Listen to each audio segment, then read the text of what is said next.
Pues bueno, estábamos en este proceso del fracaso, de la desesperación, de cómo se vive la montaña al revés, ¿no? Todo había sido ascendente y ahora venía, pero de manera descendente, a gran velocidad y acumulando dolor, culpa, fracaso, no dándome cuenta de lo que tenía, no estaba valorando todo eso maravilloso que sí tenía. Y pues era difícil. Tan difícil que toda esta experiencia resultó avasalladora en el ánimo, en la actitud, en la salud, en la disciplina, en todo, pero no era tan consciente hasta que llega un momento brutalmente difícil para mí. Un día, una noche cualquiera, pues yo me voy a acostar. En la casa en la que vivía en ese momento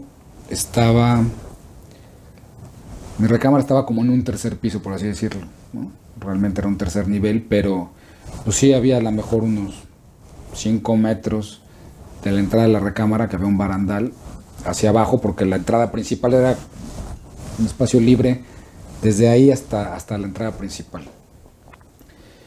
Y que estando ahí esa noche, yo no sé si me despierto, pero tomo conciencia y me descubro en el barandal pensando que si me dejaba caer, si me mataría o no. Si la caída sería suficiente o no. O si me quedaría cuadrapléjico, me fracturaría algo. ¿Qué pasaría? Y ese barandal, yo le llamo como el barandal de la conciencia. Porque realmente ahí, en ese momento siento muchísimo miedo. Siento mucho miedo al verme detenido ahí. No es porque en ese momento lo fuera a hacer, pero me asustó muchísimo el hecho de que ya estuviera pensando en suicidarme. No me había cachado con esas ideas antes y ese miedo me sacude y hace que me dé cuenta que necesito ayuda y que estoy otra vez muy vulnerable, que ese proceso ya me había dominado, ya me estaba controlando. En ese proceso yo ya no era yo, por así decirlo, ¿no? No era yo aquel que yo creía que era y que había vivido, ya era presa de todos estos saboteadores que tenía encima, ¿no?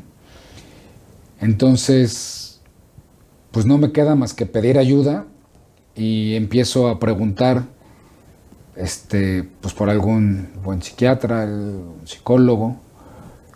Y pues bueno, voy a ver a una psiquiatra maravillosa. Le explico el problema, me pues diagnostican evidentemente una depresión profunda, crónica, porque ya tenía mucho tiempo en esa depresión y aparte no era la primera vez que estaba deprimido. Ya había tenido un par de ocasiones previas, no tan serias, pero ya tenía que recibir ayuda. Me medican y me empiezo también al mismo tiempo con una terapia psicológica. Y este proceso me lleva a pensar y a darme cuenta entre si lo que estaba viviendo era una tristeza profunda o realmente era una depresión, porque no es lo mismo, ¿eh? Yo creo que todos hemos estado alguna vez ante una tristeza profunda. A veces ha fallecido algún familiar y nos da un golpe muy serio, pero la depresión es algo ya que requiere asistencia psiquiátrica, médica, necesitas medicinas, necesitas muchas cosas porque porque tu cerebro ha dejado de producir ciertas sustancias y no es fácil lo que todo el mundo te dice, porque todos los días lo escuchas y todos los días luchas contra él, échale ganas, ¿no? Sí se puede, tú échale ganas. Híjole, te sientes tan mal que no se lo contestas a la gente, pero si fuera de echarle ganas, fui el campeón de echarle ganas durante mucho tiempo y tratar de salir adelante y tratar de levantarme a pesar de no tener ganas de salir, a pesar de lo que fuera. Yo me levantaba y mandaba currículums y tomaba clases y hacía 1000 cosas, a pesar de sentirme muy mal. Pero nunca había experimentado la sensación de quererme suicidar, o si no de quererme suicidar, de tener esas ideas. Y hace rato que les contaba, cuando platicaba el cáncer, y les hablaba de la fe en los medicamentos y demás, pues otra vez llegó esa misma experiencia en mi vida, ¿no? Ahora tenía que tomar los medicamentos con fe de que me sacaran adelante, porque pues jamás los había tomado, no sabía qué eran, y pues los empiezo a tomar, me disciplino en esa parte, y poco a poco, con los medicamentos y con la terapia psicológica que empiezo a tomar, empiezo a levantarme, ¿no? Y empiezo a vivir la felicidad artificial, por así decirlo, ¿no? Bendito Ribotril, benditos antidepresivos, los ansiolíticos, etcétera, porque cuando estás muy mal y no eres consciente que estás tan mal, cuando te empieza a desaparecer esa depresión, ese vacío en el estómago, cuando vuelves a ver colores, porque pues tu vida era gris y empiezas a ver a colores otra vez, entonces te das cuenta de que algo está cambiando y que algo va mejor. Y esos elementos empiezan a jugar de manera muy importante para que empiece a trabajar en mí, ¿no? Yo estaba acostumbrado a trabajar hacia afuera, yo estaba acostumbrado a trabajar en busca del resultado, en liderar equipos de trabajo, yo estaba acostumbrado a dar órdenes, a una planeación estratégica, a planear una negociación, definir qué acciones tomar para enfrentar X o Y problema, pero no estaba acostumbrado y no me lo enseñaron en la maestría y no me lo enseñaron en la universidad y en mi casa y en los trabajos, en ningún lado me enseñaron cómo trabajar conmigo. Había tenido algunas ocasiones previas, algunas terapias psicológicas, había resuelto algunos temas, pero esta vez pues, era brutal lo que estaba viviendo y lo que estaba sintiendo y lo que demandaba ese proceso de mí. Y enfocarme y abstraerme y ponerme al frente de todo me costó muchísimo trabajo, fue muy, muy, muy difícil. No es algo fácil, yo creo que es de lo más difícil, volverte a poner tú en el centro y verte, y gracias a estos medicamentos y a la terapia y a todo lo demás, empezar a ver la realidad sin emociones, la realidad sin sentimientos, y entonces tratar de captar qué es lo que había pasado, tratar de entender qué es lo que había pasado, dónde habían estado las decisiones adecuadas, dónde habían estado las decisiones equivocadas, o a quién tenía que culpar por lo que estaba viviendo. ¿Le tenía que echar la culpa a alguien o no? Pues me la tengo que comer completita yo, ¿no? Y a diferencia del cáncer, yo en el cáncer no tenía a nadie a quien culpar, mucho menos a mí mismo. Cuando yo tuve cáncer fue un acto fortuito. Nunca tuve algún golpe en el testículo o hice cosas como radicales para que eso me hubiera pasado. No sabía ni por qué me había pasado. Y pues no tenía que echarle la culpa. Pero seguro yo no me iba a sentir culpable conmigo mismo porque no había un problema conmigo mismo. Y eso hizo toda la diferencia. Eso hizo toda la diferencia. Ahora, en este momento, en esta depresión, en esta enfermedad, yo era el culpable de todo. O yo creía ser el culpable de todo. ¿A quién le echaba la culpa del fracaso, del no éxito del negocio? ¿A mis socios? Pues el que no lo supo hacer fui yo. ¿A quién le echó la culpa de la salida de Waldos? ¿Al que me corrió? ¿Al dueño del negocio? ¿Y a quién le echó la culpa de mi divorcio? De lastimar a mis hijos. ¿A quién le echó la culpa de no darme cuenta de lo que sí tenía a mi alrededor? ¿Por qué estaba tan enfocado en lo que no tenía y no estaba agradeciendo lo que sí tenía? Tenía a mis hijos que a pesar del divorcio estaban bien, estaban conmigo, estaban fuertes, tristes, pero estaban fuertes, estaban bien. A mi mamá, a mi familia que me ayudaba, que me sacaba adelante, mis amigos. No estaba ahí. Y este proceso se vuelve muy complicado. En ese momento, si me hubieran dicho que 2 años después iba a estar aquí platicándote, no lo hubiera creído, me hubiera carcajeado, ¿no? Me hubiera burlado de mí mismo, le hubiera dicho al maldito juez ese que estaba acá siempre revoloteando, que ya le parara su infamia, ¿no? Que se agarrara a otro tarugo quien estar molestando, porque conmigo ya era suficiente, ¿no?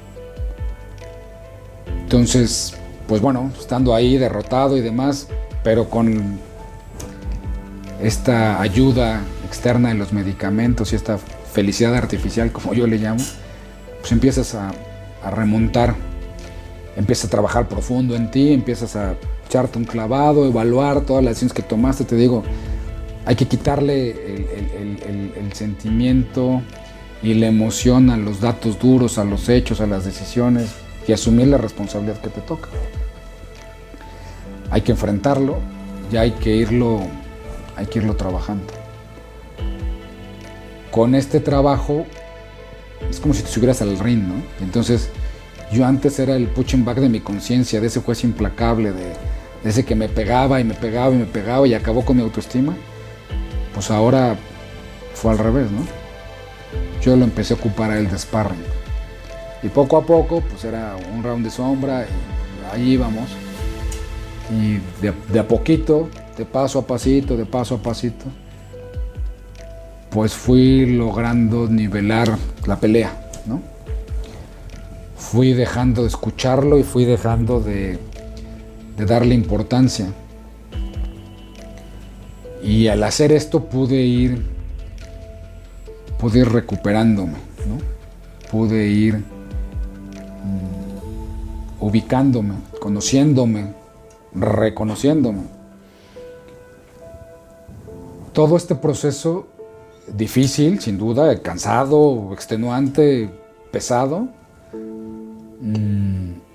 tenía muchas segúnes. Pues imagínate lo que vives por el lado familiar, pero luego en el profesional, pero luego en lo económico, y luego en lo que estás enfrentando y cómo vas tratando de día a día ir saliendo, ¿no?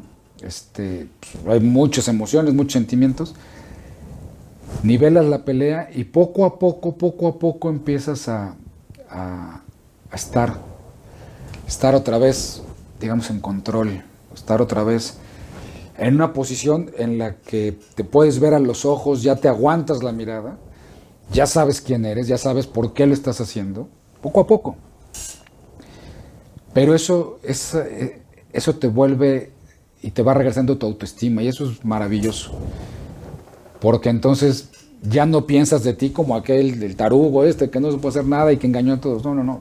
Ya te reconoces lo que hiciste bien, hiciste muchas cosas bien. También hiciste muchas cosas mal, pero ya te lo reconoces, ya sabes dónde están, cuál es el justo medio de cada una de estas. Y entonces descubres quién eres tú, porque, como decía hace rato, ¿no? Si ya no soy el que tiene, yo no soy nadie. No, pues sí, porque soy el que hace, ¿no? Lo que hago, soy. Pues no, tampoco eres tú eso.